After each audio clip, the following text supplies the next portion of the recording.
ভাই আমার এই ভিডিওটা যে দেখতে চাও আমি তাকেই বলছি, তুমি যদি মানুষ হও, মনুষ্যত্ববোধ যদি ভিতরে থাকে তোমার, তাহলে গাজার যে অত্যাচারগুলি হচ্ছে, ইসরায়েল যে অত্যাচারগুলি করতেছে সাধারণ মানুষের সাথে, ছোট ছোট বাচ্চা, বউ, শিশু, সমস্ত মানুষের সাথে যে অন্যায়গুলি করতেছে, ভাই আমরা তো ওইভাবে প্রতিবাদ করতে পারবো না।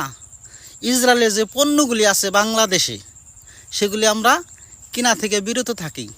ভাই যদি সামান্য পরিমাণ আপনার ভিতরে মনুষ্যত্ববোধ থাকে, কোকাকোলা খাবেন না, ফান্টা খাবেন না, এই আপনার 7 আপ খাবেন না, আর অন্য অন্য যে প্রোডাক্টগুলি আছে ভাই খায়েন না। দয়া করে ভাই একটু শোনেন কথাটা, খাইনি না ওদের এই পণ্য। তবু এই জালিমের বিরুদ্ধে কিছু তো আমরা সাহায্য করতে পারবো। হ্যাঁ, আমরা অর্থ দিতে পারবো না এই গাজার লোকজনকে, ওই ওদের যে অত্যাচারগুলি হচ্ছে এগুলি আমরা ফিরাইতে পারবো না, তবু তো রুখে দাঁড়াতে পারবো। ভাই একটু হলেও সাহায্য করেন, এসব পণ্যগুলি খায়েন না, ওদের সমস্ত পণ্য থেকে আপনারা বিরত থাকেন, ওদেরকে ঘৃণা করেন।